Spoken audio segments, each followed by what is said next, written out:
Hello everyone, welcome to my UPSC. Madhya Pradesh assistant professor की regular basis पे preparation करवा रहे हैं।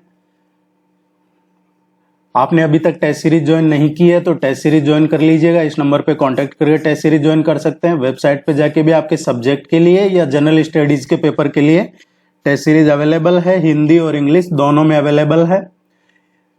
21 टेस्ट ऑलरेडी इसमें कंप्लीट हो चुके हैं। ये सेकंड बैच है। बैच फर्स्ट में 40 टेस्ट करवाए हैं और इसमें भी 40 टेस्ट ही आपको 4 अगस्त तक करवाए जाएंगे।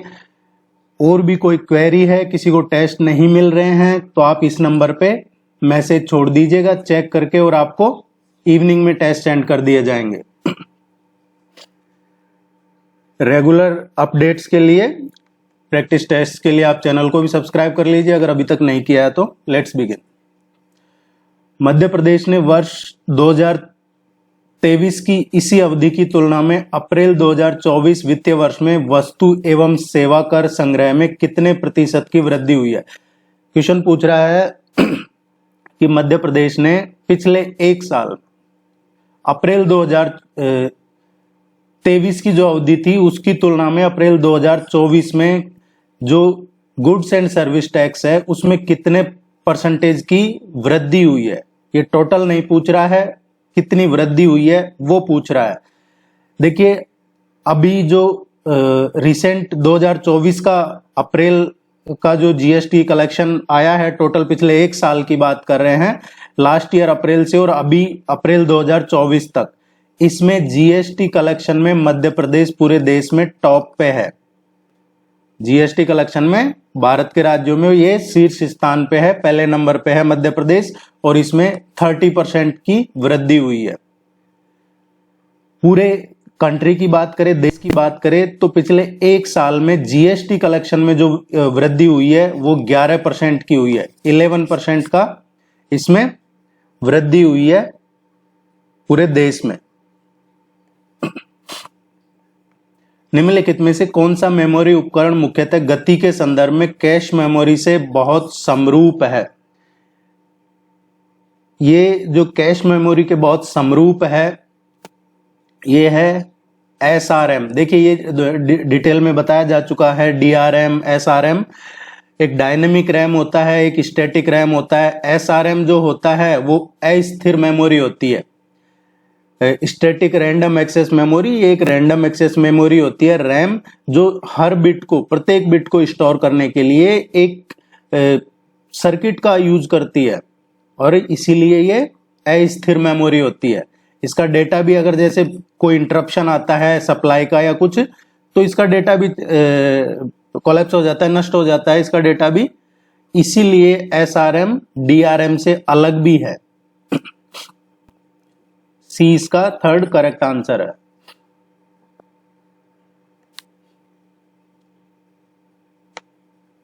मध्य प्रदेश की जनजातियों के संबंध में कौन सा युग्म गलत है। गलत पूछा है, आपको क्वेश्चन को बहुत अच्छे से ध्यान से पढ़ना है। कई बार क्वेश्चन में पूछा जाता है कि कौन सा सही नहीं है, तो वो भी यही पूछ रहा है गलत कौन सा है।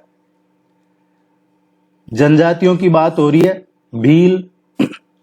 भील जनजाति का संबंध किन जिलों से है। ये इधर ट्राइब्स दे रखी है जनजातियां, और इधर जिले दे रखे हैं मध्य प्रदेश के डिस्ट्रिक्ट्स। भील जनजाति है ये धार, झाबुआ, अलीराजपुर, बड़वानी, खरगोन।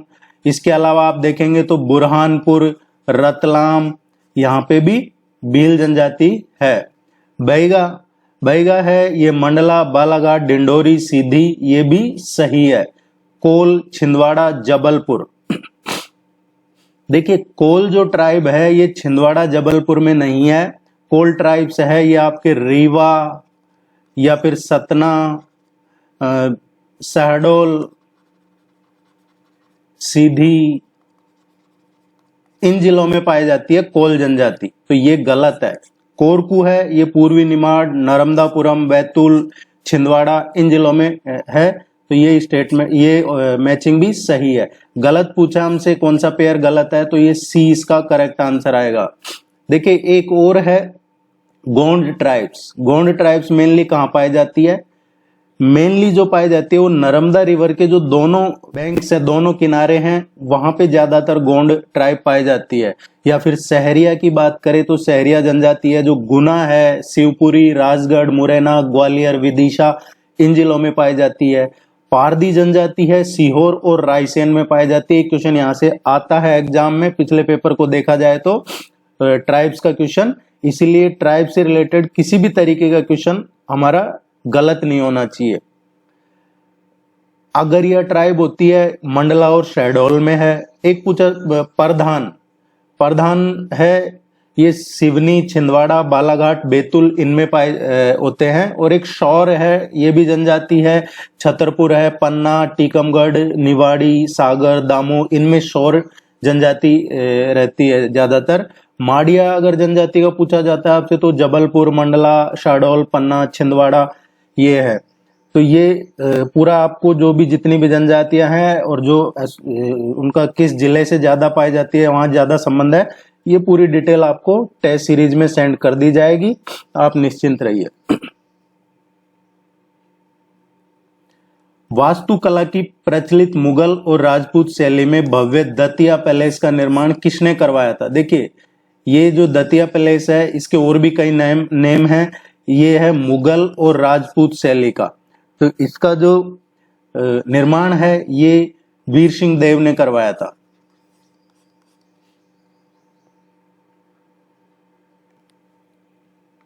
मध्य प्रदेश पंचायती राज अधिनियम कब पारित किया गया था? इसमें कंफ्यूज नहीं होना है आपको बिल्कुल भी, क्योंकि इसमें कई बार अमेंड किया गया है। इसमें कई बार अमेंडमेंट किए गए हैं, संशोधन किए गए हैं। तो कई अभी जो लेटेस्ट आप देखेंगे 1992 का अमेंडमेंट है। लेकिन ये पूछा है कि इसको पारित कब किया गया था। मध्य प्रदेश सरकार ने पंचायती राज कार्यान्वयन की लिए एक समिति भी बनाई थी। इसके बाद में ये पंचायती राज अधिनियम है, इसको विधानसभा में पारित किया गया था। तो ये पहली बार कब पारित किया गया था, और बाद में कई बार इसमें संशोधन हुए हैं। तो जो पहली बार इसको पारित किया गया था ये 1962 में पहली बार इसको पारित किया गया था।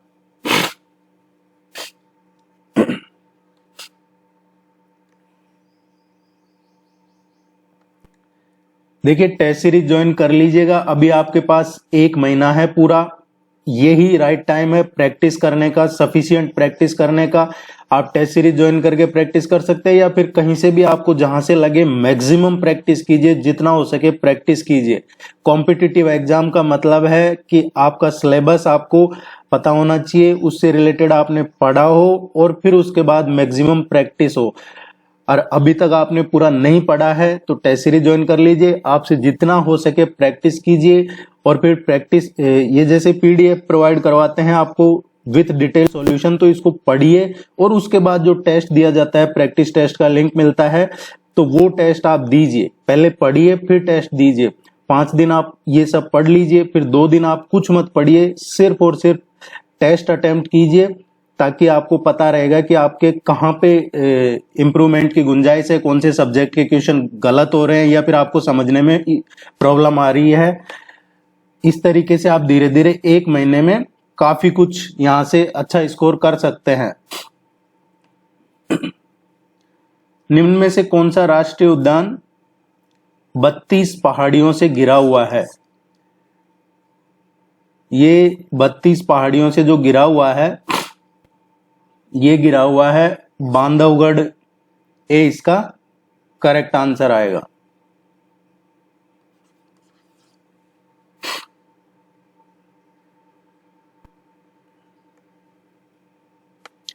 मध्य प्रदेश के किस जिले में एक ही पत्थर से बना विशाल मंदिर देव तालाब है? ये देव तालाब मध्य प्रदेश के किस जिले में है, जिसके लिए कहा जाता है कि ये एक ही पत्थर से बना हुआ काफी विशाल मंदिर है। और इसकी मान्यता ये है कि इस मंदिर का निर्माण देर रात हुआ था और इसका निर्माण स्वयं जो भगवान विश्वकर्मा है उन्होंने किया था। और ये भी मान्यता है कि देव तालाब के दर्शन से चारों धाम की यात्रा पूरी होती है। ये कहाँ पे है? ये रीवा में है, मध्य प्रदेश के रीवा जिले में है ये।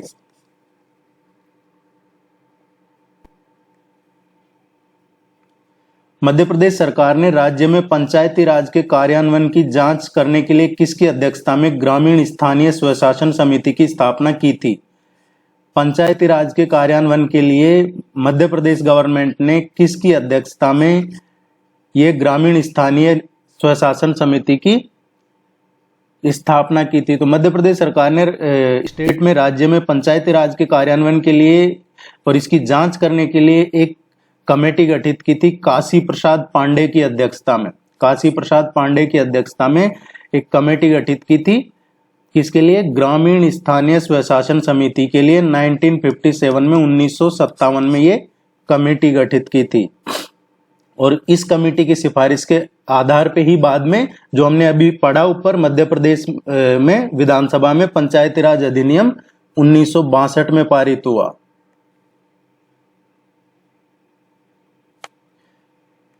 निम्नलिखित कथनों पर विचार करें और सही उत्तर चुनें। ये जो स्टेटमेंट दे रखे हैं इनके बेस पे करेक्ट आंसर चूज करना है।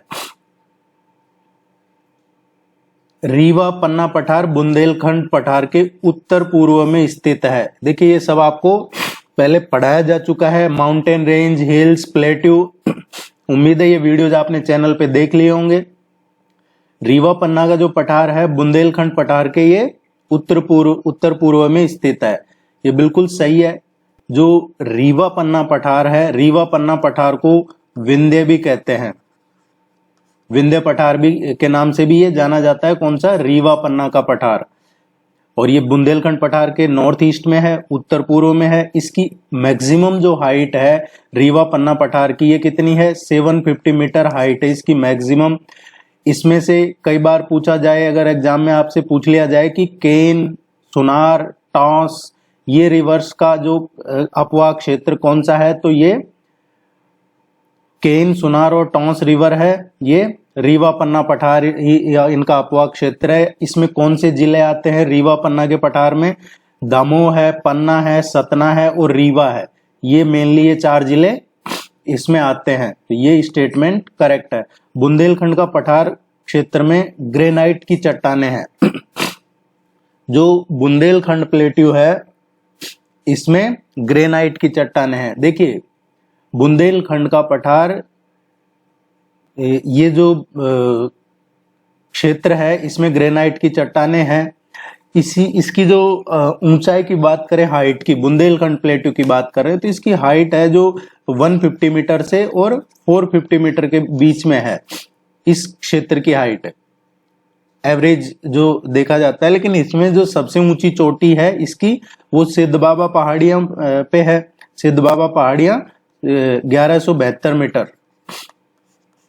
और इसमें कौन से जिले हैं बुंदेलखंड प्लेट्यू में? टीकमगढ़ है, छतरपुर, दतिया, ग्वालियर, शिवपुरी, ये सब बुंदेलखंड प्लेट्यू का इसमें आते हैं।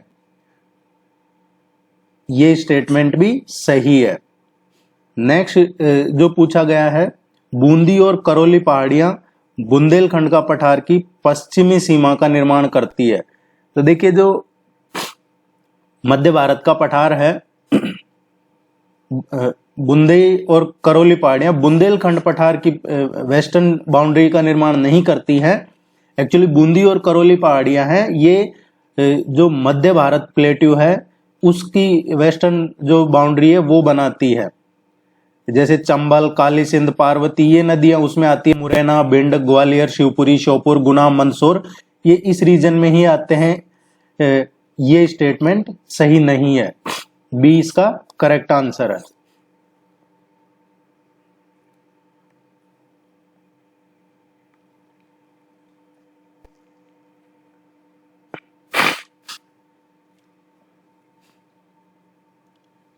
नेक्स्ट है, निम्नलिखित में से कौन सा धार्मिक नृत्य नहीं है? ये रिलीजियस डांस इसमें से कौन सा नहीं है? सुआ, सुआ ये धार्मिक नृत्य है। बिल्मा, बिल्मा ये धार्मिक नृत्य नहीं है। एक्चुअली कर्मा, रीना या फिर शैला जो अभी लास्ट एग्जाम में 9 जून को पूछा गया था। इसके अलावा बिल्मा, एक तापड़ी है। ये जो डांस हैं ये सोशल डांस है। कौन से हैं? सोशल है, सामाजिक नृत्य में आते हैं ये। धार्मिक नृत्य की बात करें तो सुआ है, दोहा है, सुमरन है, ये सभी धार्मिक नृत्य में आते हैं, रिलीजियस डांस होते हैं। जैसे सुआ है, ये दिवाली के अवसर पे महिलाओं द्वारा किया जाने वाला ये गीत है। और सुआ का अर्थ भी क्या होता है? तोता। सुआ एक पक्षी होता है जो रटी रटाई बातों को बोलता है, दोहराता है, जैसे तोते की तरह बोलना, वैसे है। तो इसका करेक्ट आंसर आएगा बी, बेलमा। ये धार्मिक नृत्य नहीं है, सामाजिक नृत्य है। देखिए बैगा के बारे में, ये एक्चुअली बैगा और गोंड जनजातियों के ही नृत्य है जो आपको ऑप्शन में दिए हैं। बैगा और गोंड जनजातियों के लोक नृत्य और सामाजिक नृत्य ही यहाँ पे दिखाए गए हैं। बैगा है, बैगा जनजाति जो मेनली मैकाल रेंज है, मैकाल रेंज में जैसे मुंगेली, राजनांदगांव है, ये कवर्धा है, बिलासपुर डिस्ट्रिक्ट हो गया, इनमें ज्यादा है। बाकी तो और भी जगह है, लेकिन मेनली ये मैकाल रेंज में ही है। बैगा जनजाति और गोंड में क्या है? बैगा जनजाति, गोंड जो जनजाति उनके पुजारियों के रूप में कार्य करते हैं। बैगा जनजाति, ये इंपॉर्टेंट पॉइंट है, आप ध्यान रखिएगा। बैगा ट्राइब्स गोंड ट्राइब्स के पुजारियों के रूप में काम करते हैं, जैसे टैटू वगैरह बनाने के लिए प्रसिद्ध होते हैं। इनके बैगा समुदाय की जो महिलाएं हैं, एक किसी एग्जाम में पूछा था कपची का, कपची, ये बैगा समुदाय की महिलाएं ही पहनती है कपची। इनके बुद्ध देव हैं, ये इनके मेन देवता होते हैं बैगा समुदाय के। वे भूमि की रक्षा के लिए जैसे ठाकुर देव हैं, रोग व बीमारियों से बचने के लिए दूल्हा देव हैं, इनकी पूजा करते हैं। तो भूमि की रक्षा के लिए ठाकुर देव, बीमारी रोग वगैरह से बचने के लिए दूल्हा देव की पूजा कौन करते हैं? बैगा कम्युनिटी, बैगा समुदाय करता है। बैगा समुदाय के जो उपजातियां पूछ ली जाए अगर आपसे, तो भिंजवार है, नरोटिया, बरोटिया, बहिना, नाहर, ये सब बैगा की उपजातियां हैं। एक बुक है फेमस इन पे एक्चुअली, बेगास, द बेगास के नाम से है वो बुक, और वो किसने लिखी है? वेरियर एल्विन की बुक है एक, वेरियर एल्विन की, द बेगास, और ये बैगा जनजाति पे ही लिखी हुई है। बैगा झूम खेती को ज्यादा प्रेफर करते हैं, और जिसको क्या बोला जाता है? बेवर। झूम खेती होती है उसको बेवर बोलते हैं। और ये द बेगास बुक का नाम ध्यान रखिएगा, वेरियर एल्विन ने लिखी थी ये बुक। उम्मीद है बेगास के बारे में आपको यहां से काफी चीजें क्लियर हो गई होंगी। निम्नलिखित कथनों पे विचार करें और सही उत्तर चुनना है।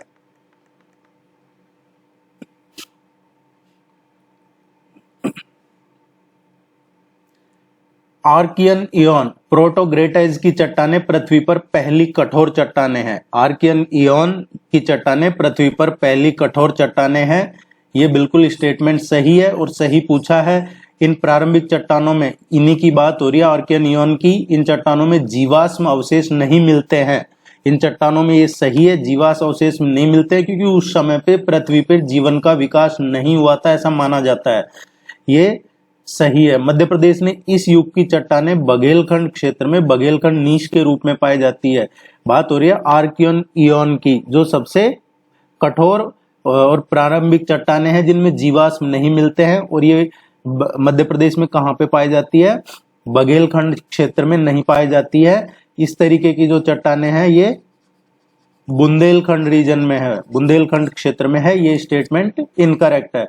प्रोटोमेगालिथिक चट्टानों के साक्ष्य संकीर्ण पहाड़ियों में गुलाबी ग्रेनाइट, पिंक ग्रेनाइट, सिल और डाइक के रूप में मिलते हैं। ये सही है। इस क्षेत्र में, बुंदेलखंड क्षेत्र में ही ये जो प्रोटोमेगालिथिक चट्टानों के साक्ष्य हैं मिले हैं, उनमें कुछ पिंक ग्रेनाइट, सिल और डाइक के रूप में मिले हैं। और मध्य प्रदेश में जो प्रोटो महाकल्प की चट्टानें हैं, उनका निर्माण एक्चुअली जो लिक्विड लावा हुआ है, तरल लावा, उसके ठंडा होने से हुआ है, ये मिला है इसमें शोध में। फर्स्ट, सेकंड एंड फोर्थ इसके करेक्ट आंसर है। डी। सिमुक, मुंज एवं सिंधुराज किस वंश के प्रमुख शासक थे? सिमुक, मुंज एवं सिंधुराज हैं, ये परमार डायनेस्टी के शासक थे, परमार वंश के। परमार वंश का संस्थापक कौन था? उपेंद्र। उपेंद्र या कृष्णराजी भी कहा जाता है, जिसने अपनी राजधानी किसको बनाया था? धार को। परमार डायनेस्टी का संस्थापक उपेंद्र या कृष्णराजी, जिसने अपनी राजधानी धार को बनाया था। परमार वंश के ये प्रमुख शासक हैं। सिमुक है, मुंज है, सिंधुराज है। एक परमार वंश की उत्पत्ति किससे हुई है? अग्निवंश से हुई है। अग्निवंश से हुई है परमार वंश की उत्पत्ति। ये ऐसा माना जाता है। ये किसकी रचना में लिखा हुआ है? तो चंद्रबरदाई की रचना है, एक पृथ्वीराज रासो। चंद्रबरदाई की रचना है पृथ्वीराज रासो। उसमें लिखा हुआ है कि जो परमार डायनेस्टी है उसकी जो रचना है, उसकी उत्पत्ति है वो अग्निवंश से हुई है। ऐसा चंद्रबरदाई ने अपनी रचना है उसकी, एक पृथ्वीराज रासो, जिसमें लिखा है। निम्नलिखित में से कौन सा विकल्प कंप्यूटर में सेकेंडरी स्टोरेज डिवाइस होता है? सेकेंडरी स्टोरेज डिवाइस, ये हार्ड डिस्क है, ये सेकेंडरी स्टोरेज डिवाइस होता है। देखिए, प्राइमरी मेमोरी, सेकेंडरी मेमोरी, ये सब अच्छे से बताए जा चुके हैं। अगर आपने अभी वीडियोज नहीं देखे हैं तो देख लीजिए, सब चैनल पे अवेलेबल है, या फिर टेस्ट सीरीज ज्वाइन कर लीजिए, आपको ये नोट्स, प्रैक्टिस टेस्ट, पीडीएफ सब मिल जाता है। मध्य प्रदेश में भील जनजाति जनसंख्या 2011 की जनगणना के अनुसार कुल एसटी जनसंख्या का कितना प्रतिशत है? देखिए, क्वेश्चन में पूछा गया है कि मध्य प्रदेश में बात हो रही है भील जनजाति की। भील आते हैं एसटी में, शेड्यूल्ड ट्राइब में, अनुसूचित जनजाति। एक होता है शेड्यूल कास्ट, वो होता है एससी, वो अनुसूचित जाति होता है। एसटी शेड्यूल ट्राइब अनुसूचित जनजाति होता है। भील एसटी में आते हैं। अब बात हो रही है कि मध्य प्रदेश में 2011 की जो सेंसस हुई है, जनगणना, उसके अनुसार कुल एसटी जो पॉपुलेशन है उसका कितना प्रतिशत भील है? तो 2011 की जनगणना के अनुसार मध्य प्रदेश में 5993921 इतनी पॉपुलेशन भील ट्राइब्स की है। लगभग 60 लाख, लगभग 60 लाख पॉपुलेशन भील की है। और ये कितना हो जाता है? 39.13% मध्य प्रदेश में भील है। टोटल एसटी का, ना कि मध्य प्रदेश की पॉपुलेशन की बात नहीं हो रही। मध्य प्रदेश में जो टोटल एसटी है उसका 39% भील है। और बात करें तो देखिए, ये जो 33.25% दे रखा है ये गोंड ट्राइब है, ये भी एसटी में ही आते हैं। 4.77% जो दे रखा है ये कोरकू है, कोरकू, ये भी एसटी में ही आते हैं। ये 4.77% है। 4.01% जो दे रखा है ये सहरिया है, सहरिया, ये भी एसटी में ही आते हैं। इसके अलावा बैगाज की बात कर रहे थे हम थोड़ी देर पहले, बैगा भी एसटी में ही आते हैं और ये एसटी का 2.70% है। इसको सबको नोट कर लीजिए, ये इंपॉर्टेंट है, यहां से पूछा जा सकता है आपसे।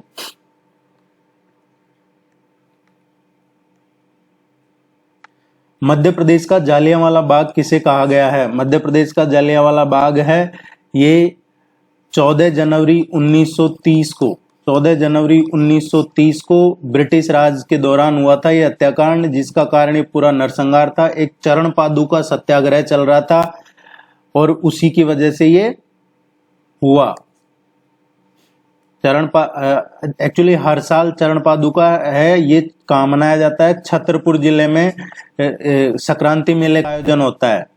और 1931 में यहाँ पे ये 1930 में 30-31 में ही यहाँ पे जो सरजू ददुआ थे उनके नेतृत्व में एक सार्वजनिक सभा बुलाई गई थी। ये जो जलियांवाला बाग जिसे कहा जाता है चरण पादुका नरसंहार, इसमें कौन था ब्रिटिशर? ये बुंदेलखंड एजेंसी हुआ करती थी ब्रिटिशर्स के टाइम पे, और उसमें एक पॉलिटिकल एजेंट था कैप्टन फिशर, कैप्टन फिशर, इसने गोलीबारी की थी। ये आपको ध्यान रखना है। इनको मिलाना है, मैच करना है।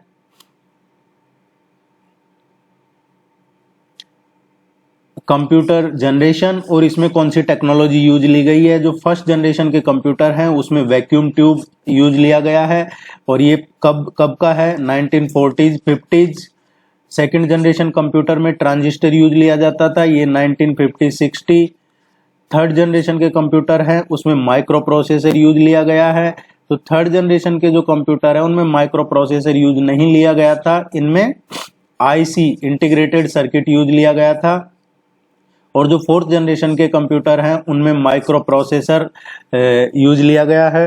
3rd जनरेशन है ये इंटीग्रेटेड सर्किट का है, तो 3rd जनरेशन 1960 से और 70 जिसमें आईसी इंटीग्रेटेड सर्किट यूज किए गए हैं।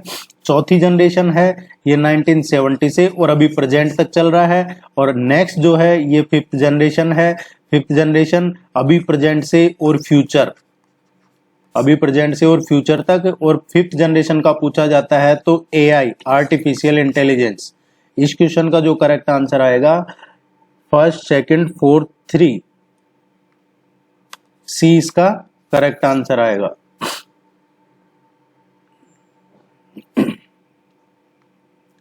राष्ट्रीय परिवार स्वास्थ्य सर्वेक्षण 5th की रिपोर्ट के अनुसार मध्य प्रदेश में बाल लिंगानुपात वर्ष 2015-16 के 927 की तुलना में 2021 में कितना हो गया।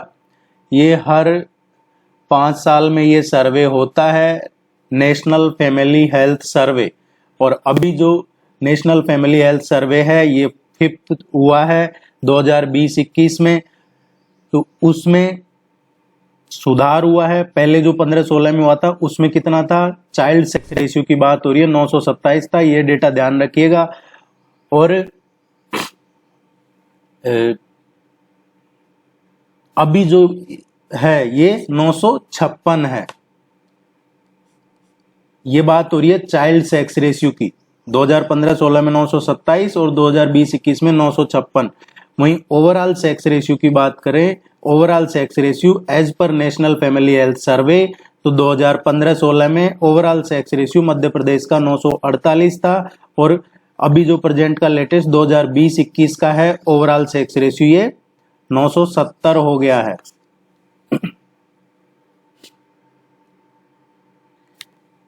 यहां से पूछा जा सकता है क्वेश्चन, देखिए आप इसको लाइक जरूर कीजिएगा, चैनल को सब्सक्राइब कर लीजिए, इतना तो आप कर सकते हैं। निम्नलिखित संस्था और उनकी स्थापना, ये इंस्टीट्यूट से कुछ, और ये कब एस्टैब्लिश किए गए हैं, कब स्थापना की गई है। मध्य प्रदेश वित्त निगम की स्थापना कब हुई है। मध्य प्रदेश वित्त निगम का हेडक्वार्टर कहाँ पे है, ये इंदौर में है और इसकी स्थापना 1955 में की है। पूछा है कौन सा सही नहीं है। मध्य प्रदेश औद्योगिक विकास निगम, मध्य प्रदेश औद्योगिक विकास निगम है, इसकी स्थापना कब की गई है, इसकी 1965 में ही की गई है, ये भी सही है। और इसका हेडक्वार्टर कहाँ पे है, इसका हेडक्वार्टर भोपाल में है। ये सब इसलिए बताया जा रहा है कि क्वेश्चन पूछा जा सकता है। मध्य प्रदेश लघु उद्योग निगम, मध्य प्रदेश लघु उद्योग निगम है, इसकी स्थापना 1961 में हुई थी और इसका भी भोपाल में ही है।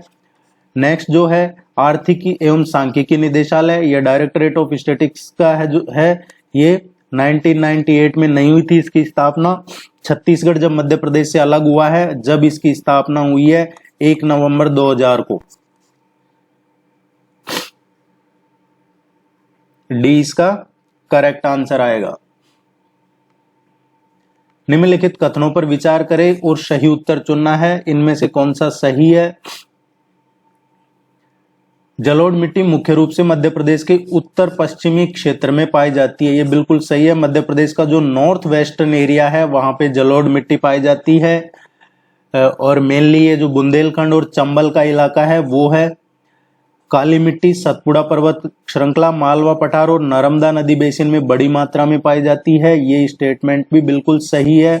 काली मिट्टी है ये mainly Satpura mountain range, Malwa plateau, Narmada river basin और इसी में पाई जाती है। एक्चुअली इस मिट्टी की जो गहराई है काली मिट्टी 1 से 2 मीटर होती है और इसका 20 to 60% जो हिस्सा है वो चिकनी मिट्टी का होता है। लाल और पीली मिट्टी मुख्य रूप से बुंदेलखंड और बघेलखंड क्षेत्रों में पाई जाती है। लाल और पीली मिट्टी है मेनली ये बुंदेलखंड और बघेलखंड में पाई जाती है, बिल्कुल सही है। ये इसलिए करवाया था कि यहाँ से आपको सब क्लियर हो जाए। ये जलोढ़ मिट्टी का पूछा जाए तो आपको पता होना चाहिए बुंदेलखंड और चंबल का एरिया, काली मिट्टी सतपुड़ा मालवा नर्मदा बेसिन, लाल और पीली मिट्टी बुंदेलखंड और बघेलखंड क्षेत्रों में मेनली पाई जाती है।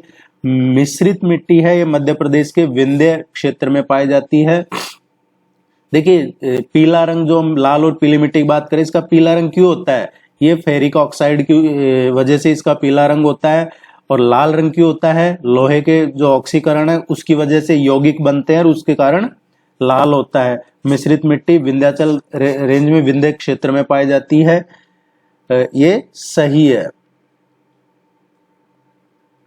एक्चुअली विंध्य जो एरिया है, विंध्य क्षेत्र, इसमें लाल, पीली, काली मिट्टी सभी पाई जाती है, तो उसको मिश्रित मिट्टी हो गया, वो डी इसका करेक्ट आंसर है।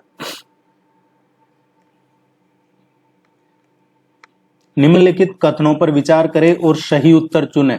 इनमें से जो स्टेटमेंट दे रखे हैं उनके बेस पे हमें करेक्ट आंसर बताना है। इसका पूर्वी भाग अब छत्तीसगढ़ में स्थित है, जिसकी बात कर रहे हैं उसका पूर्वी भाग छत्तीसगढ़ में है अभी प्रेजेंट में। इसमें अमरकंटक माउंटेन रेंज, नर्मदा और सोन रिवर का स्रोत है। यहाँ से नर्मदा और सोन रिवर भी निकलती है, अमरकंटक माउंटेन रेंज भी यहीं पे है। ये विंध्याचल और सतपुड़ा पर्वत श्रेणी का संधि स्थल है। विंध्याचल और सतपुड़ा रेंज यहीं पे आके मिलती है, जिसके बारे में बात हो रही है, और ये है मैकाल रेंज।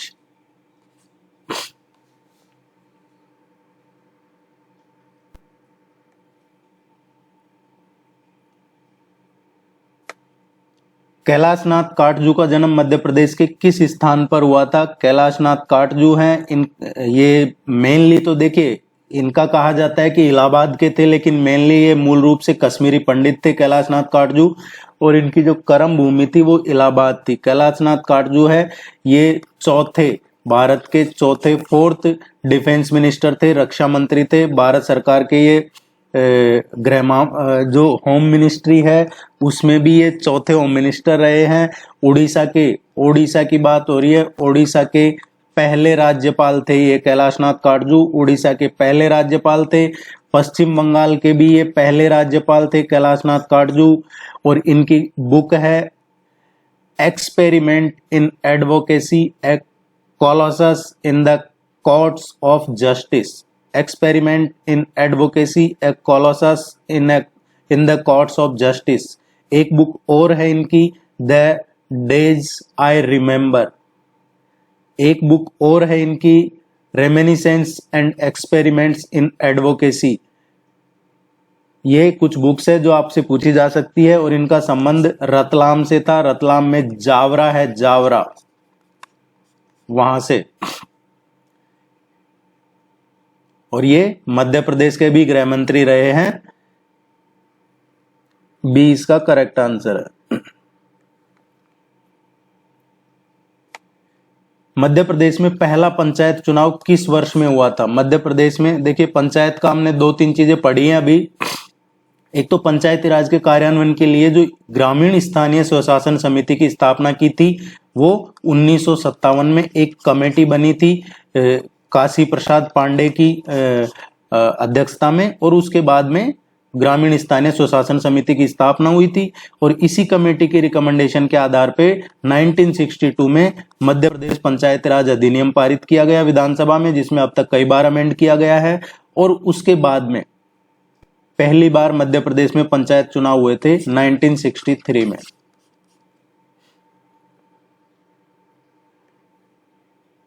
गोंड चित्रकला को चित्रित करने के लिए कागज और कैनवास का उपयोग करने वाले पहले गोंड कलाकार कौन थे?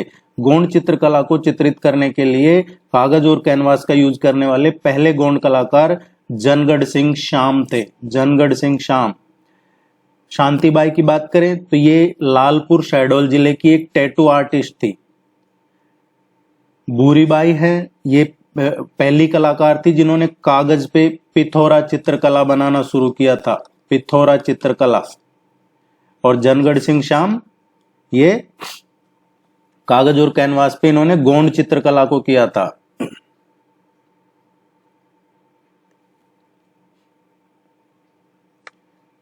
भीमा नायक हैं। भीमा नायक कौन थे? इनको निमाड़ का रॉबिनहुड कहा जाता है। रॉबिनहुड निमाड़ का भीमा नायक को कहा जाता है। मध्य प्रदेश में फूलों की खेती के लिए सीहोर जिले में अनुसंधान केंद्र की स्थापना किस देश के सहयोग से की गई है? ये भारत और इजराइल के बीच एक एग्रीकल्चर में एग्रीमेंट MOU हुआ है। इसके तहत इजराइल मध्य प्रदेश के सीहोर और शाहजहांपुर, सीहोर और शाहजहांपुर में ये सेंटर फॉर एक्सीलेंस स्थापित करेगा इजराइल। सीहोर में फूलों के लिए, हमसे क्वेश्चन पूछा है फूलों के लिए, तो ये सीहोर में। और अगर आपसे पूछा जाए संतरे के लिए, संतरे के लिए पूछा जाए तो ये शाजापुर में। लगभग $1 मिलियन के आसपास का निवेश होगा इसमें। इजराइल इसका करेक्ट आंसर है।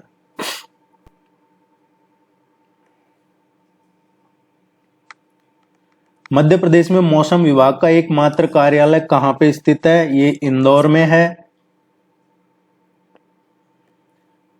विंध्य पर्वतीय क्षेत्र में औसत वार्षिक वर्षा कितनी होती है? जो विंध्य रेंज है, विंध्याचल माउंटेन रेंज या विंध्य पर्वतीय क्षेत्र, इसमें एवरेज रेनफॉल कितना है? 50 to 100 सेंटीमीटर, ये यहाँ पे एवरेज रेनफॉल है।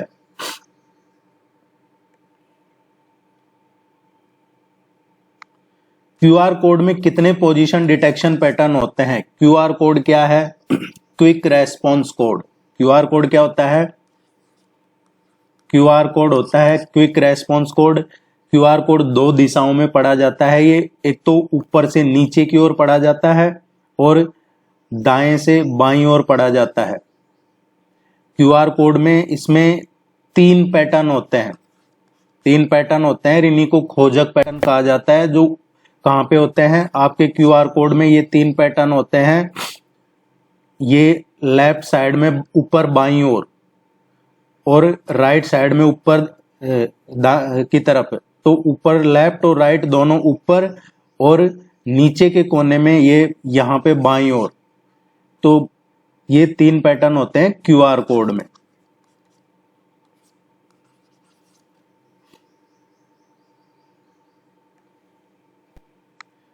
दूल्हादेव मंदिर कहाँ स्थित है? दूल्हादेव का मंदिर है ये खजुराहो में बना हुआ एक हिंदू मंदिर है। मेनली ये शिव मंदिर है। कुछ इतिहासकार इसको कुंवरनाथ मंदिर के नाम से भी लिखते हैं। ये खजुराहो में है।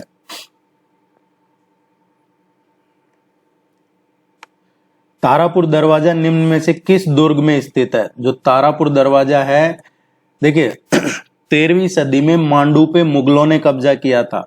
गयासुद्दीन और बाज बहादुर के काल में यहाँ कई महल और किले बनवाए हैं मुगलों ने, और इसीलिए मांडू को किलों की नगरी भी कहते हैं। बाद में मांडव इंदौर की मराठा रियासत के आधिपत्य में आ गया था। दिल्ली दरवाजा है या फिर जहांगीर दरवाजा, तारापुर दरवाजा, इसके मेन आप कह सकते हैं एंट्री गेट्स के जैसे जाने जाते हैं।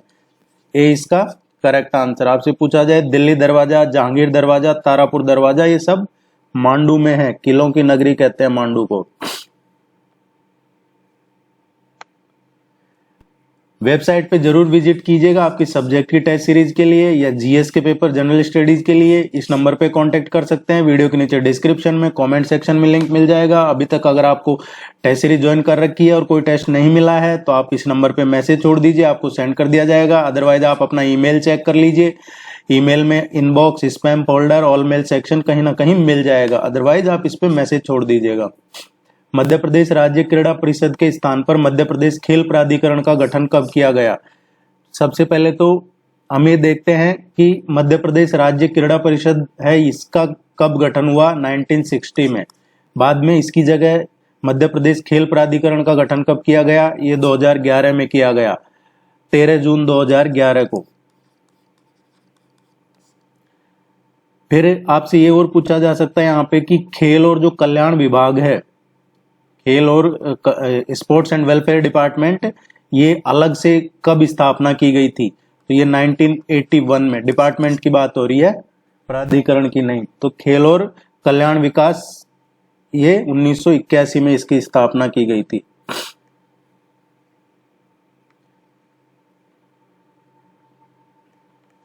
मध्य प्रदेश में राज्य स्तरीय लाइफ टाइम अचीवमेंट अवार्ड वर्ष 2000 के लिए किसे चुना गया है? लाइफ टाइम का पूछा है तो देखिए आसी चौक से हैं।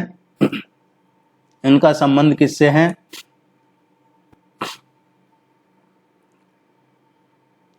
ये एक्चुअली इसका जो लाइफ टाइम अचीवमेंट अवार्ड मिला है ये अनिल धूपर को मिला है। किसको? अनिल धूपर को मिला है। बाकी तो एक और जो यहाँ से पूछा जा सकता है, ये विश्वामित्र अवार्ड का पूछा जा सकता है। विश्वामित्र अवार्ड जो बैडमिंटन की कोच है रश्मि मालवीय, इनको विश्वामित्र पुरस्कार मिला था।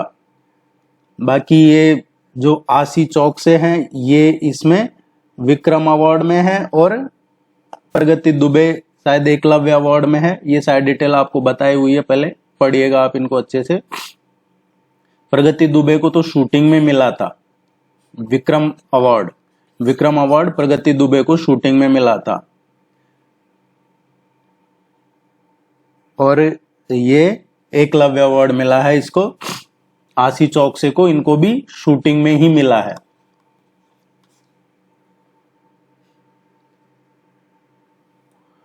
उम्मीद है ये आपको यूजफुल लगा होगा। All the very best, good luck, thank you very much.